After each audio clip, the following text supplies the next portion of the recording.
noche está en plenitud.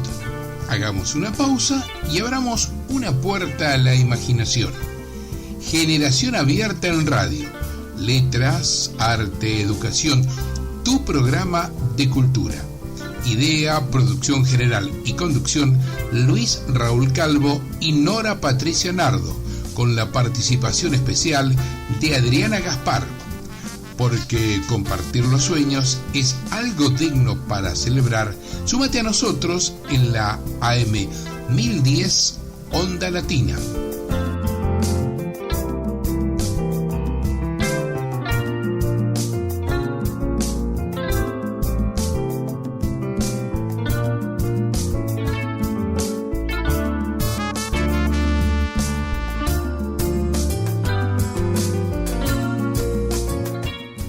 De escuchar fragmentos de la versión instrumental de la canción de Los Primeros Amores de Luis Raúl Calvo con el acompañamiento musical del maestro Oscar La Higuera.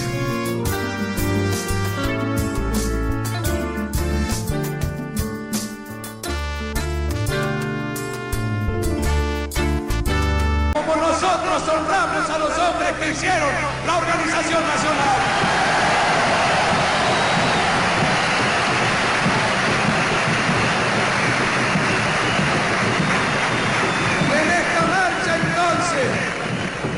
Para afianzar las libertades de todos, no habrá distinciones políticas, no habrá radicales ni antirradicales, ni peronistas ni antiperonistas.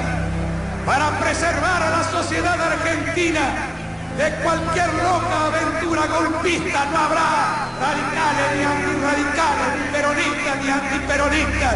Estaremos todos luchando por el futuro argentino, para defendernos del imperialismo que hoy puso su garra en Granada. No habrá tampoco distinciones políticas entre los argentinos.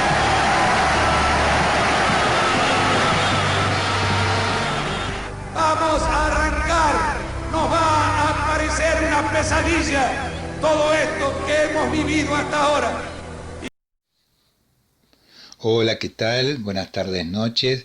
Nuevamente acá en la M1010 Onda Latina, con Generación Abierta en Radio, para compartir juntos una hora con literatura, arte, educación, también entrevistas.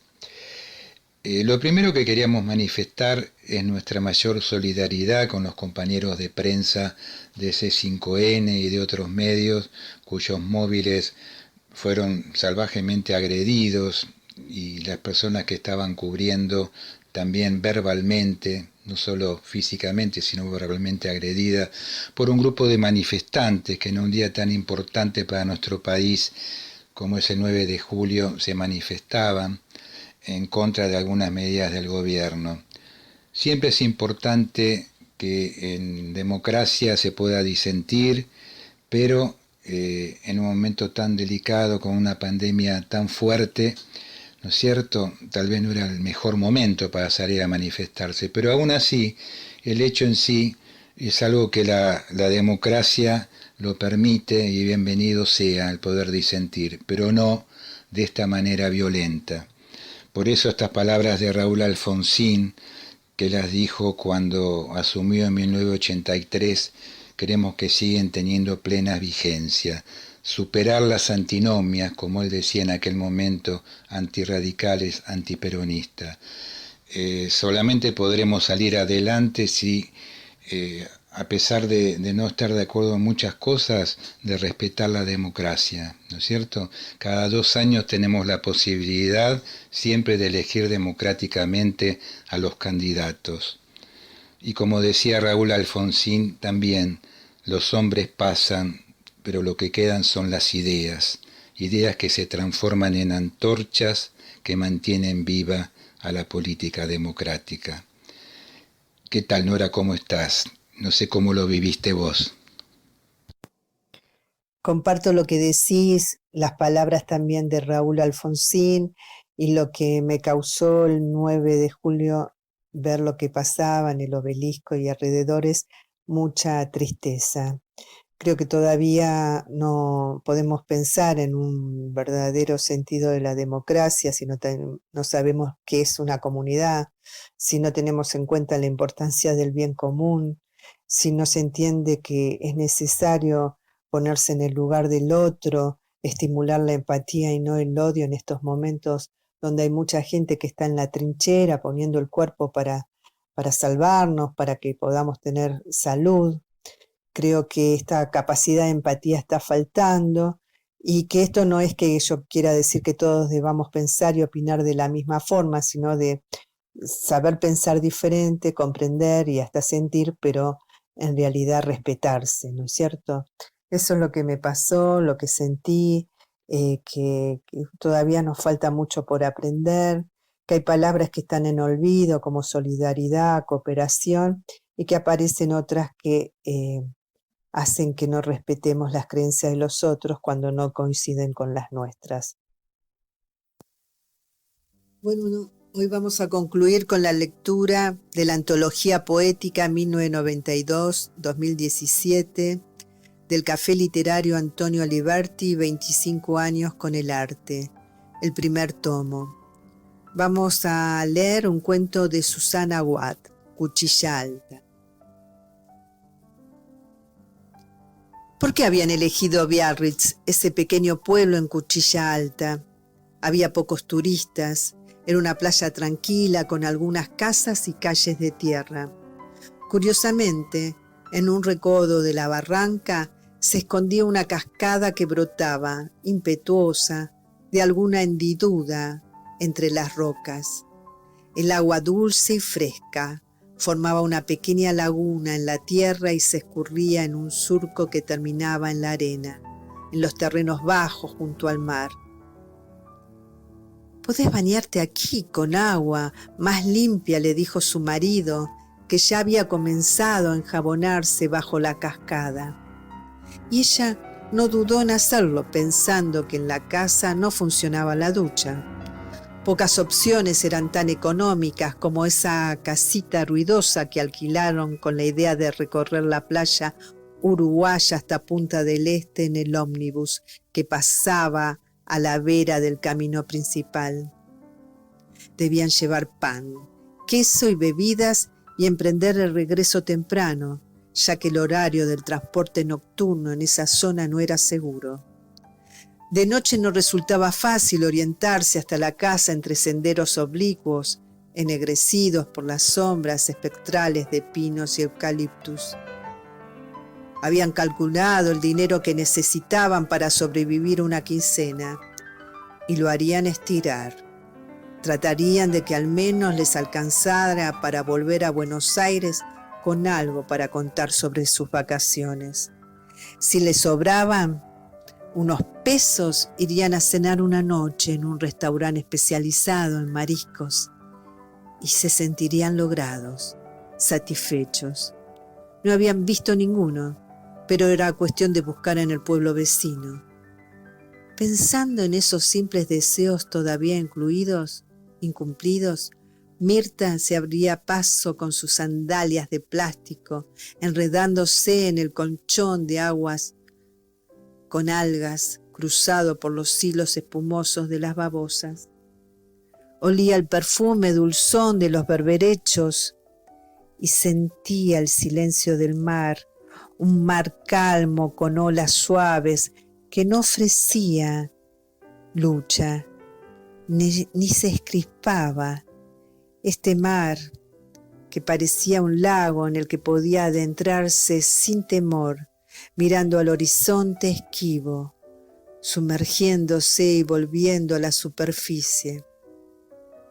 El agua tibia, apenas murmurante, las cuchillas verdes alrededor y cubriéndolo todo, aquel cielo que por las tardes se teñía de rojo.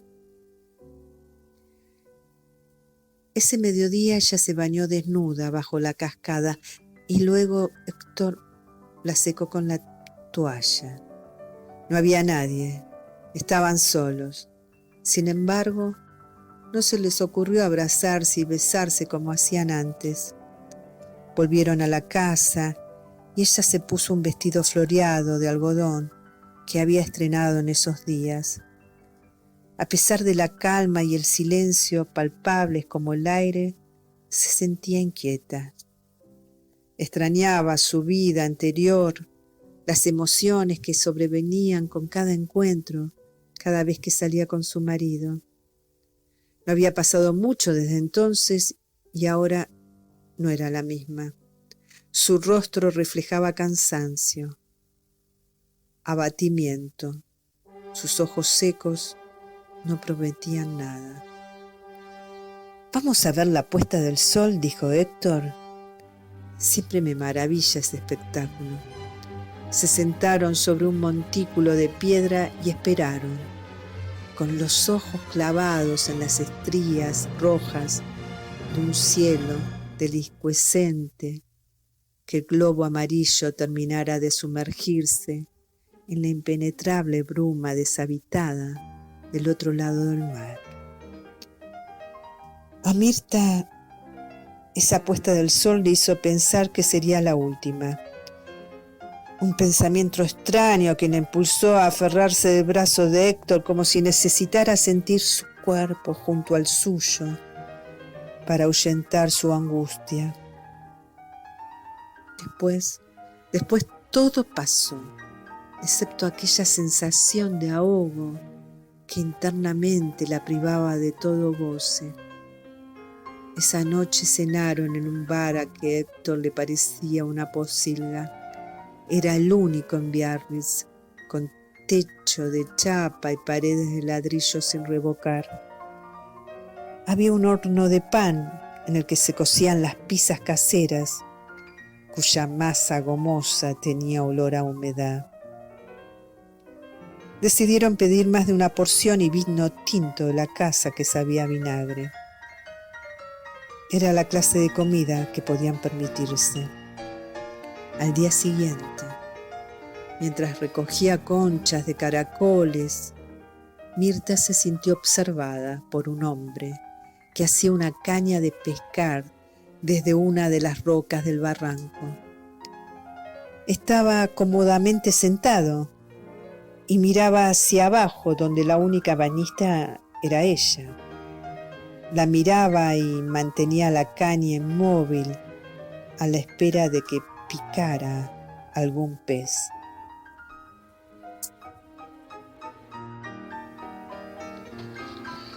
Con esta malla vieja y las zapatillas de plástico parezco una mendiga, se dijo, deseando que el hombre dejara de mirarla, o tal vez que continuara haciéndolo, como si su pequeño cuerpo fuera algo más que una sombra. El hombre se irguió para tirar de la caña, gritando para ser escuchado. Ahora que tenía la seguridad de ser visto, mantuvo a su presa aleteando en el aire, un pescado con escamas de plata enorme, de ojos desesperados. Luego, teatralmente, le sacó el anzuelo y lo tiró al mar. ¿Le gusta Biarritz?, le preguntó sin preámbulos, al acercarse con paso rápido y ágil. ¿Conoce Biarritz, el verdadero en la costa del Plata, al sur de Francia? Era joven, de cutis cetrino, y se había dejado crecer la barba. Mirta sonrió con la sensación de tenerlo muy cerca, de que casi respiraba sobre ella, y cuando hizo el ademán de apartarse pero sin moverse, sus ojos se encontraron con una mirada intensa, como una brisa suave en la mañana limpia. Luego sintió que había aprisionado su mano entre sus dedos, una leve celda que enseguida se deshizo. ¿Cuántos pescó? Uno, solo uno, y lo devolví para que usted no sufriera. El hombre abrió la bolsa vacía. ¿Ve? No tengo nada. Si quiere, mañana le enseño a pescar. Ella le agradeció. Sus labios se tocaron y su cuerpo no fue ya la pequeña cosa sombría de un momento antes. Volvió a la casa con esa sensación insoportable de tan intensa, Se dijo que tal vez al otro día se encontrarían nuevamente. Pero no sería lo mismo si Héctor la acompañaba. El hechizo se rompería como si nunca hubiera existido. En el bar vio al desconocido reírse con otros parroquianos. Le atraía su cuerpo, su cabeza perfecta, el pelo hirsuto y hasta sus ademanes y su risa. Pero no lo vería más y de repente se sintió aburrida, cansada, sin nada que decir. Optó por encerrarse en la ominosa oscuridad de sus pensamientos indescifrables hasta para ella. «Volvamos», dijo Héctor, «estos borrachos me repugnan». Al otro día, ella se levantó temprano, se puso el vestido floreado y los mocasines nuevos, y salió de la casa sin hacer ruido. Los vapores de la mañana formaban una aureola blanca sobre el mar y la arena. El sol estaba ya en la línea del horizonte, emergiendo perezosamente entre nubes grises. Mirta miró en dirección al barranco, pero el hombre no estaba. Caminó hasta el bar por si se le había ocurrido desayunar allí. La mujer del dueño amamantaba a un niño y la observó sonriente. Ella salió enseguida, volvió a la playa y miró fijamente el barranco. ¿No le había dicho que le enseñaría a pescar? La luz se impuso blanca, enceguecedora. Sentía ahora que se había empequeñecido, que podía volverse tan liviana como un puñado de arena y desaparecer. Entonces, sin liberarse de sus zapatos, caminó hacia la luz entre las algas. No sintió frío cuando el agua le cubrió las piernas, ni después, cuando se imaginó una oscuridad sin viento y llena de estrellas, hasta que sus ojos se nublaron y su cuerpo se aflojó por completo, en la medida en que se sumergía entre infinidad de miradas, de ojos hipnóticos y de bocas ansiosas que la mordían, ávidas. Susana Aguad realizó sus estudios universitarios en Córdoba, se exilió en Francia durante la última dictadura y vivió en Buenos Aires sus últimos años. Publicó las novelas Herrumbre y Oro, editorial Letra Buena, 1992, Detrás del Muro, Grupo Editor Latinoamericano, 1999, Lejana y Oscura, Ediciones Paradiso, 2011, primer premio municipal de novela de la ciudad de Buenos Aires, Los Náufragos, novela, Ediciones Paradiso, 2015, y El Cruce del Salado, cuentos, Paradiso, 2016. Entre sus libros de cuentos, Extraña Europa, Corregidor, 2002, que recibió una mención honorífica.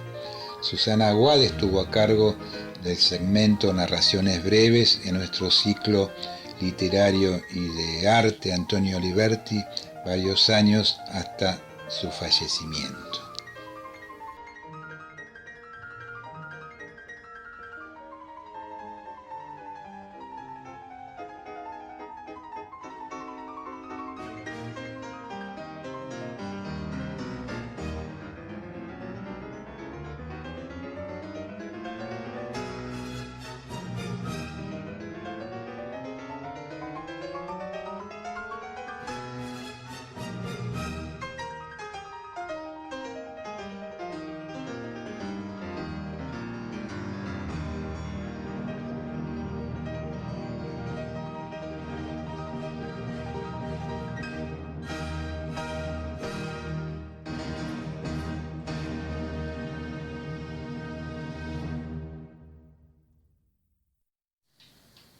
Estamos nuevamente con Adriana Gaspar para charlar sobre artes visuales. ¿Qué tal, Adriana? ¿Qué tal, Luis? ¿Cómo te va? Bien, muy bien. Bueno, hoy quiero recordar a Margarita Paxa, quien nos dejó el 5 de julio a los 88 años, y me parece importante contarle a nuestros oyentes acerca de su labor en el mundo del arte, porque tuvo una labor muy comprometida como artista visual en el mundo del arte. ¿Comprometida en qué sentido, Adriana? Bueno, comprometida porque dentro de lo que fue el marco del Instituto Di Tella abordó temas sociales, así como también en lo que tiene que ver a la manifestación de Tucumán Arde, que si te parece ahora te voy contando un poco acerca de su historia y cómo fue ubicada en la década del 60, ¿no? Me parece muy bien. Bueno, ella en la década del 60 ya era pionera y muy vanguardista en lo que fue el arte conceptual, que era, digamos, de vanguardia para la época. Pero también representó muy bien al Instituto Di Tella en las experiencias 67-68. Su obra estaba cargada de muchas metáforas, pero a su vez era una obra con mucha fuerza y mucha poesía. Hay una obra de ella muy emblemática que seguramente muchos de los que visitaron el Instituto Di Tella recordarán. Era una obra que constaba de grandes letras de neón, las que eran dotadas de una amplia paleta cromática con muchos colores, y decía: el arte ha muerto, viva el arte. Muy particular, ¿no? Esta frase para aquellos tiempos. La obra, digamos que... ¿Qué quería decir ella con que el arte había muerto, viva el Bueno, arte? porque en realidad lo que había era un cambio de concepción, ¿no? De mirar el arte. No era que el arte había muerto, sino un cambio de concepción de mirar el arte, que ya lo han dicho otros pensadores, como por ejemplo Arthur Danton, que también hablaba digamos, una palabra similar al arte ha muerto, pero que no era especialmente esa, pero sí que se producen cambios de paradigma donde el arte hay que vivirlo desde otro lugar. Muy bien. Su obra se dotó de materiales muy particulares y además ella abordó la escultura, el diseño, el arte digital, la pintura, objetos e instalaciones. Quizás a mi criterio en las instalaciones fue donde ella ha puesto un vuelo poético para mí trascendente. Muy comprometida con el tiempo que le tocó vivir. Quizás por eso los temas que aparecen en su obra son temas políticos, sociales, de comunicación, de identidad. En 1969 fue pionera del acrílico, ¿no? El acrílico como material, no el acrílico de pintura. Y también fue pionera en usar ese material para aquellos tiempos. O sea que fue pionera no solo en los temas que abordó, sino como también pertenecer a un movimiento como fue el Instituto Di Tella, sino también en los materiales que se usó. usaban, ¿no? En esa época. Bueno, para los que recuerdan las experiencias del Di Tella 67-68, fue esos movimientos imborrables para nuestra cultura, ¿no? Porque fue un movimiento que se generó en las distintas disciplinas del arte. Allí expuso un arenero cargado de mucha poesía, digamos, y como bastante efímero, porque en ella aparecían las siluetas de dos amantes que solo habían dejado sus huellas porque ellas no estaban ahí, y se complementaba con un sonido que un sonido que se reproducía en un Winco, que era el reproductor, digamos, de la época, ¿no? El Wincofone. En el que había un sonido de jadeo de estas parejas de amantes.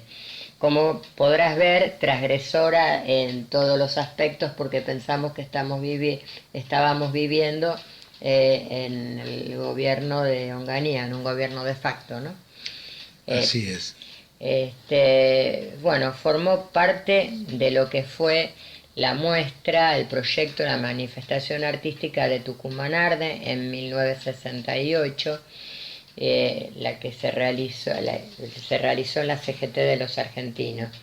Allí allí particularmente trabajó la poesía visual, en la que muchos encontraban escritura secreta, y en realidad había un juego, una cosa bastante lúdica, en la que en la medida en que los espectadores se alejaban, podían percibir un poco lo que decían estas escrituras, ¿no? Tucumán Arde fue un movimiento muy particular y de mucha fuerza en el año 68, porque fue una manifestación artística que integraron todos los jóvenes, bueno, todos, digamos que no, varios jóvenes de vanguardia provenientes de Buenos Aires y de Rosario. Artística en base a un hecho social, ¿no? Claro, porque justamente se hizo en la CGT de los argentinos. Y lo que trataban de visibilizar era la situación precaria que estaba viviendo la provincia de Tucumán, sobre todo la que sufrían los cañeros y los obreros de los ingenios. Las propuestas eran multidisciplinarias, muy vanguardistas, y buscaban mostrar de modo masivo las actividades represoras y corruptas que estaba llevando a cabo el gobierno de Onganía, ¿no es cierto? Sobre todo la situación que estaban pasando en los ingenios de Tucumán. La idea además estaba puesta en asimilar esta cuestión de hacer un pasaje entre vanguardia estética a vanguardia política, porque digamos que lo que ellos querían era sacar el arte de la institución arte, ¿no? De los museos, de las salas, de los centros culturales, de la galería, y llevarlo a lugares populares, como fue, por ejemplo, la CGT de Rosario y de Buenos Aires. Fue luchar juntos con los trabajadores y mostrar lo que estaba pasando en aquel momento. Por eso cuando empecé dije que fue una artista muy comprometida para los tiempos que a ella le tocó vivir. Siempre vivió el arte como una herramienta, como un vehículo para la reflexión, para los tiempos difíciles de su época. También cumplió un rol muy importante, digamos, con el tema de la mujer. No nos olvidemos que en esa época, a fines de los 60, ya empezaba la liberación de la mujer, y ella desde su lugar, desde su mundo del arte, luchó mucho por la igualdad y la equidad, por los derechos de la mujer. La verdad es que siempre fue una artista, lo que se dice comúnmente, muy jugada en cuanto a los temas que abordó estéticamente.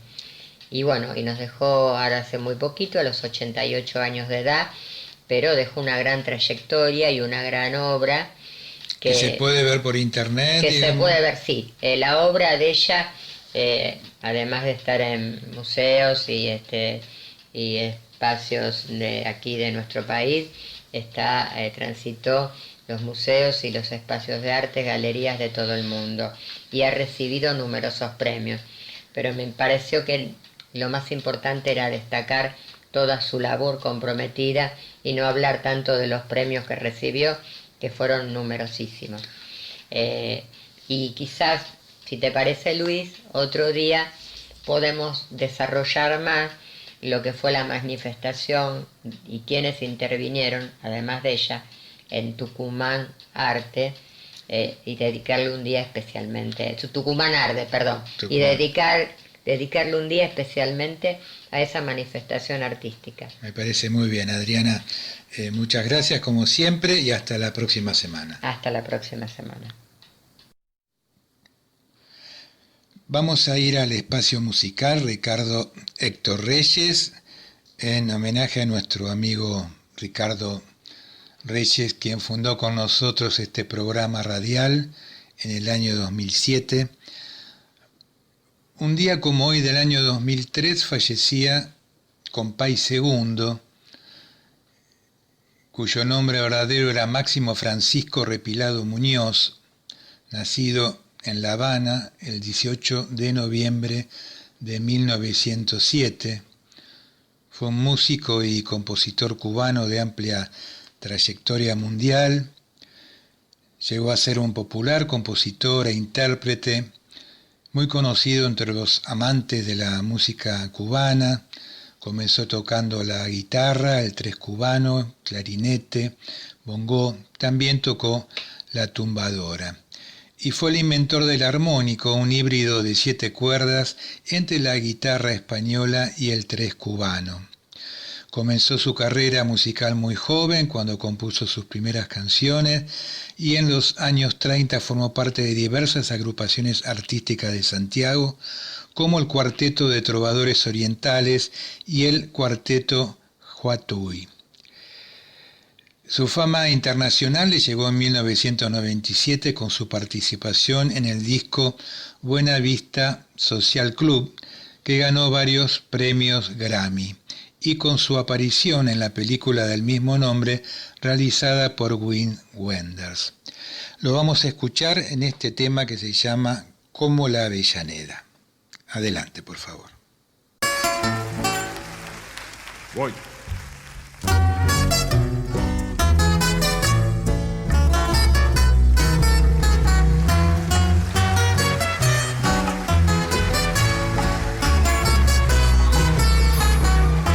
Como la Avellaneda se ven tus ojos, linda mujer. Como la Avellaneda con su ternura para querer. Lindo tus ojos, fresco los labios para besar. Camagüey, Camagüey, por eso no te olvido, Camagüey.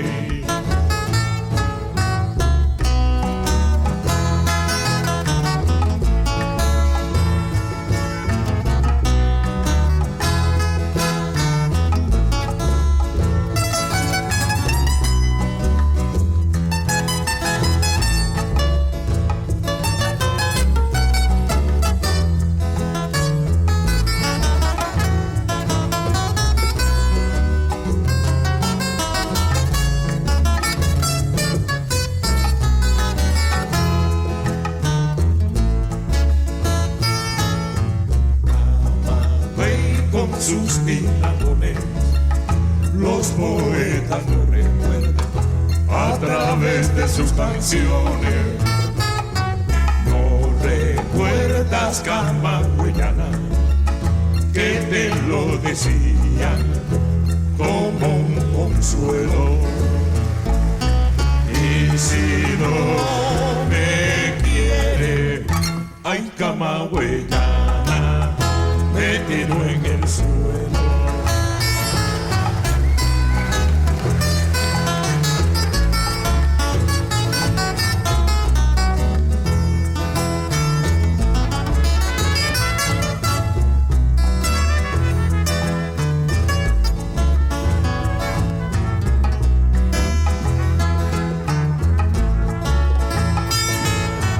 Camagüey con sus piladones, los poetas lo recuerdan a través de sus canciones. No recuerdas, camagüeyana, que te lo decían como un consuelo. Y si no me quiere, ay, camagüeyana, me tiro en el suelo.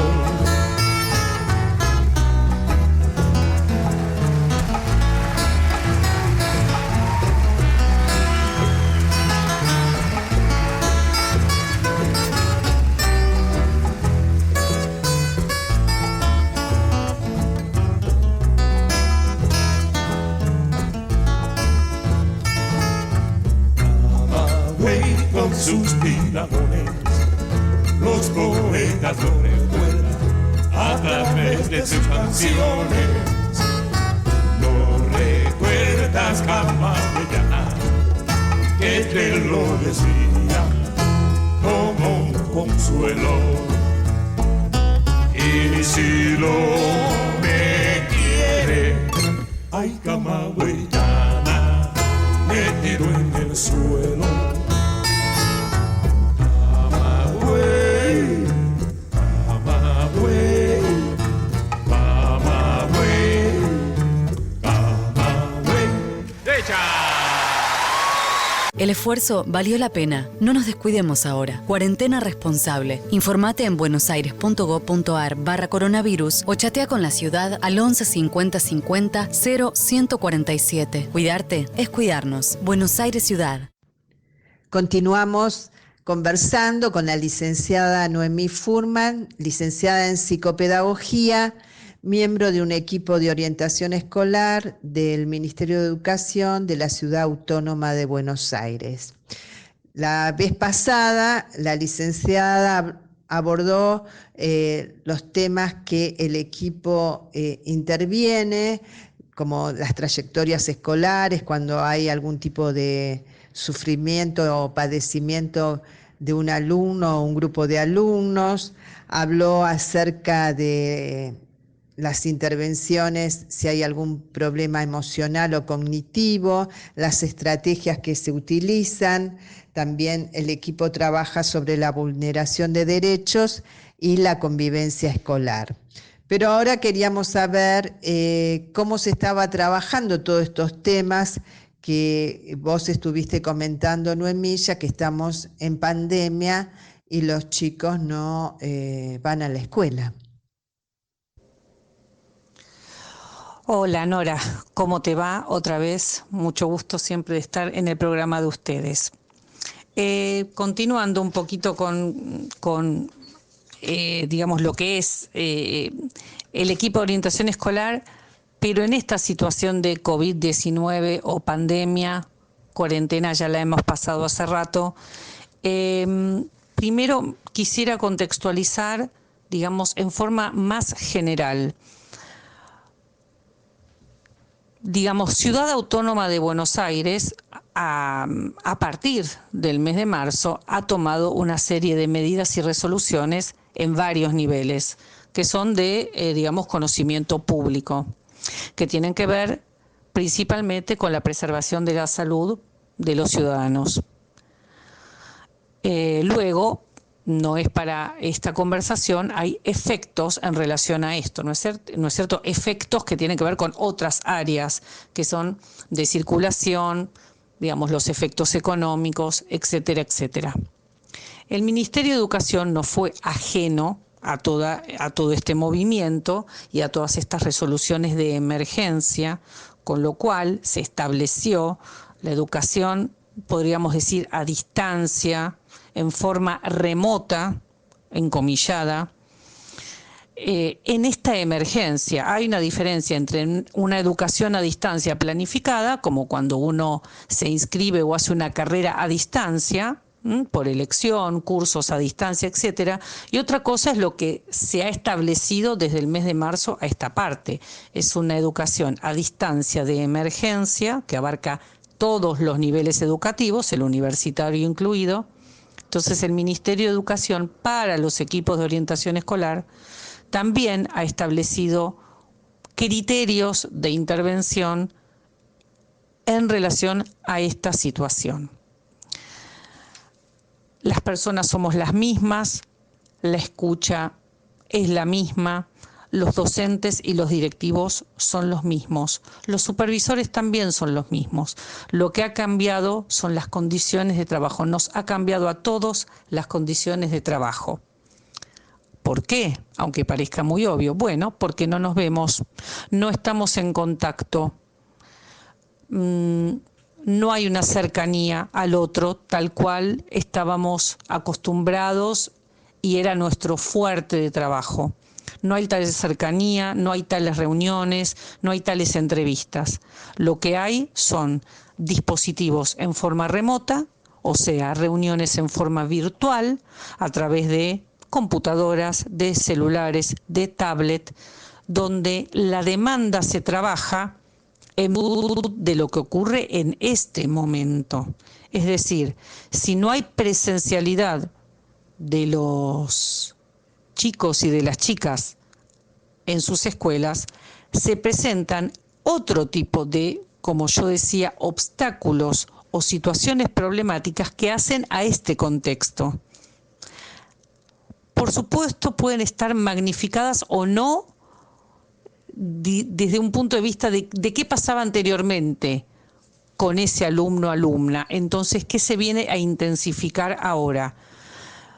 Lo que quiero decir es que ahora pasan cosas distintas, porque en esta situación absolutamente disruptiva, en esta situación de incertidumbre generalizada, el tener la intención de seguir en contacto, vincular de las escuelas con sus familias y con sus niños y jóvenes, en esta forma que estamos haciendo, todo el esfuerzo, digamos, inclusive alimenticio que se está otorgando, obviamente la comunicación se centra en otra cosa, las prioridades están centradas en otra cosa, y las nuestras también.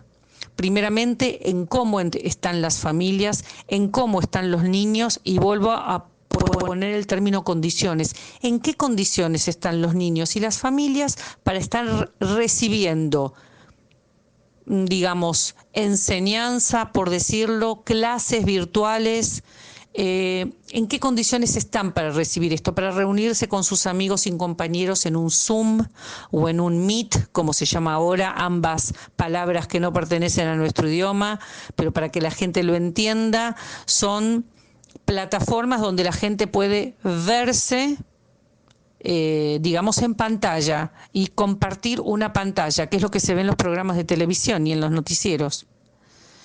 Yo invito a la gente también a recorrer, a bucear un poquitito por el internet, donde hay un montón de expertos en educación, argentinos, latinoamericanos e internacionales, que se están haciendo muchas preguntas en torno a la tarea de la escuela en este momento. ¿Se está enseñando o no se está enseñando? ¿Se está haciendo escuela o no se está haciendo escuela? Y más acá nuestro, más proximal a nosotros, más próximo a nosotros, es el equipo de orientación escolar. ¿Cómo estamos trabajando? Estamos trabajando tratando de enlazar a aquellas personas que, entre comillas, se han perdido, digamos, no pueden estar conectadas todo el tiempo que la escuela o sus maestros quisieran, para saber cómo están, qué necesitan, si pueden compartir con sus compañeros canciones, juegos, blogs, dibujos, videos en forma remota. Y además, cuando se encuentra algún obstáculo, bueno, allí podemos intervenir nosotros, hablando directamente por las familias, directamente haciendo llamadas telefónicas. Esto sí cambia muchísimo lo que es nuestro encuadre, para que la gente entienda. Encuadre es forma de trabajo, mi espacio de trabajo, mi tiempo de trabajo, mi rol de alguna manera, porque entramos en contacto mucho más directo al ámbito donde están viviendo las personas. A los maestros les está pasando lo mismo, y esto ha cambiado muchísimo, inclusive el ánimo social, para bien y para mal. Uno ha aprendido muchas cosas en este tiempo, y yo vuelvo a reiterar, invito a recorrer, hay en Facebook, en Instagram, un montón de gente que está pensando alrededor de esto, y que además no usan términos muy técnicos, digamos, algunos son muy, dejan mucho pensando, ¿no es cierto?, más allá que uno tenga niños en edad escolar. Es así como vos bien decís, Noemí, que existen diferentes plataformas donde se están dando videoconferencias y analizando qué está sucediendo en estos tiempos de pandemia, cómo se está relacionando el alumno con el docente, si se produce o no aprendizaje, si esto afecta o no las subjetividades, y bueno, repensando la escuela y esta experiencia nueva. Con respecto a uno de los temas que ustedes abordan, que es la vulnerabilidad de derechos, que es también la violencia intrafamiliar. La pueden seguir viendo, cómo se toma este tema, si existe, si llegó a algún caso. Nora, bueno, como enumeré antes los ejes prioritarios sobre los que trabajamos, efectivamente vulneración de derechos es uno de ellos, y en esta situación de lo que llamamos aislamiento social preventivo y obligatorio, ASPO, también seguimos trabajando en esto. Lo que cambió son las formas de abordar esto al no haber presencialidad. Ante una situación de presunta vulneración de derechos sobre las cuales la escuela tome conocimiento por múltiples vías, relatos, presencialidad de la madre, el día de canastas alimentarias, madre, padre, abuela, etcétera, vía mail, vía celular, cuando ya la escuela tomó conocimiento, están los mismos procedimientos o protocolos de intervención que previo a la pandemia, es decir, digamos, la escuela toma conocimiento, inmediatamente se confecciona lo que llamamos alerta, que es un formulario que existe hace varios años atrás. Esa alerta llega, digamos, tanto a la supervisión correspondiente del distrito escolar como al equipo de orientación, y allí cuando el equipo de orientación recibe este formulario con todos los datos y una breve descripción de la situación por la cual lo elevan, que tenga que ver con vulneración de derechos, ahí nos ponemos en contacto con el equipo de conducción para evaluar los siguientes pasos, que no necesariamente tiene que haber una intervención desde lo legal o desde lo judicial, sino que puede ser una intervención, tomando en cuenta una situación muy delicada, una entrevista, una reunión con determinados integrantes a cargo de los niños o de las niñas. Lo que te quiero decir es que tanto el Consejo de Defensa de Derechos como las Defensorías Zonales están trabajando de manera remota, con lo cual sí ha cambiado como la forma, pero por supuesto siguen recibiendo esa demanda. Muchísimas gracias, Mi Furman, por todo tu aporte para saber qué está sucediendo en la ciudad, cómo se está trabajando. Agradecemos porque, bueno, sos protagonista y la palabra de los protagonistas que están en campo nos interesa, y te vamos a convocar seguramente para que nos comentes cómo siguió todo post pandemia. Un cariño grande y hasta siempre. Bueno, Nora, Luis, les mando un cariño muy grande.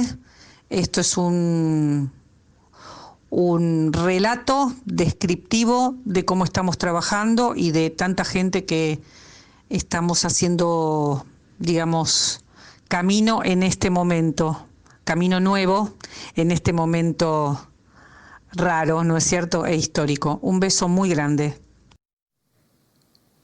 Vamos a ir a otro tema musical con Compay Segundo. En este caso lo vamos a escuchar en esta canción que se llama Chan Chan.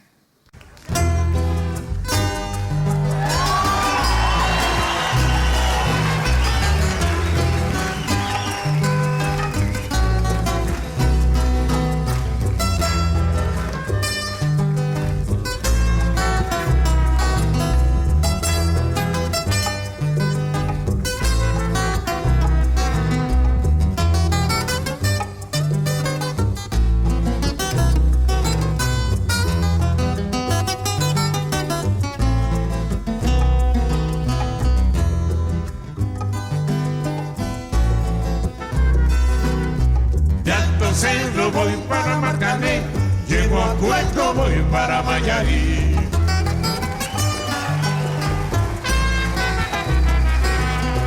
De Alto Cedro voy para Marcané y llego a Cueto, voy para Mayarí.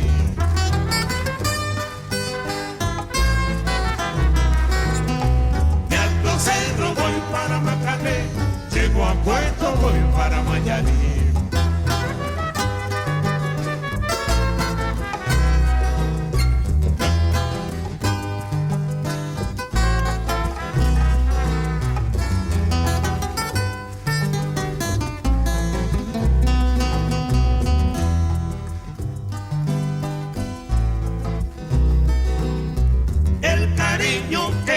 que tengo, no te lo puedo negar. Se me sale la papita, yo no lo puedo evitar.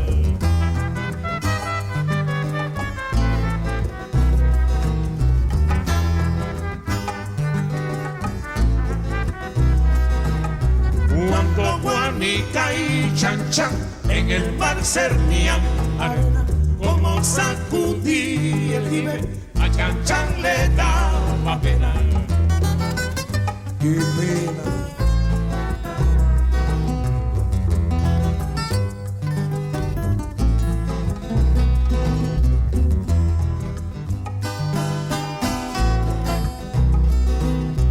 Limpia el camino de paja que yo me quiero sentar en aquel tronco que veo y así no puedo llegar.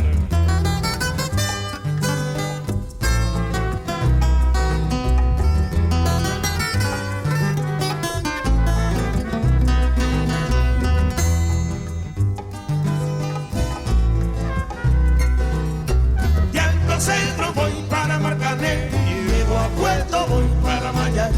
Ataque, compadre, ataque. De frente. De Alto Cerro voy para Marcané, llego a Puerto voy para Mayarí.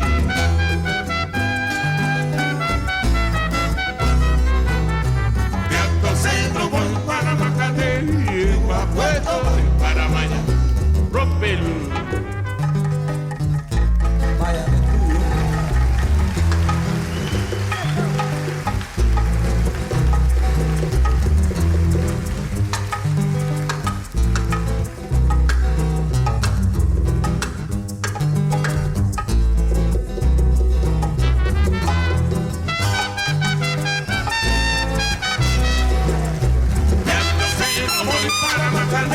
Llego a Puerto voy para Mayarí.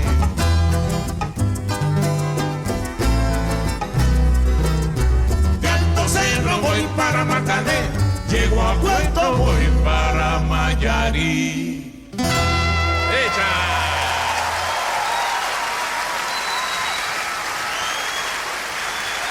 El esfuerzo valió la pena. No nos descuidemos ahora. Cuarentena responsable. Informate en buenosaires.gov.ar/coronavirus o chatea con la ciudad al 11 50 50 0147. Cuidarte es cuidarnos. Buenos Aires Ciudad.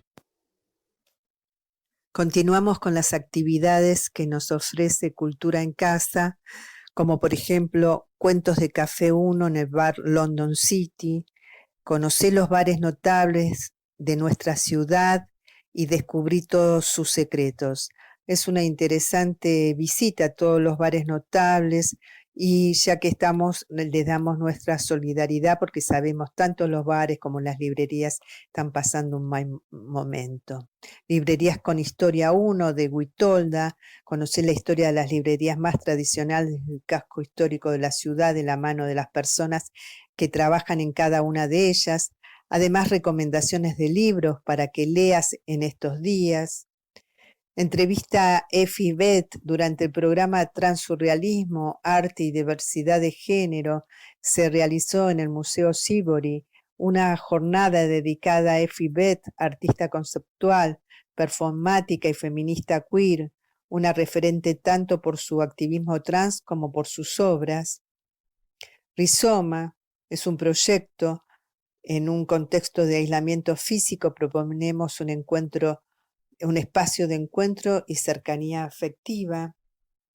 También trivías a partir de juegos de preguntas y respuestas.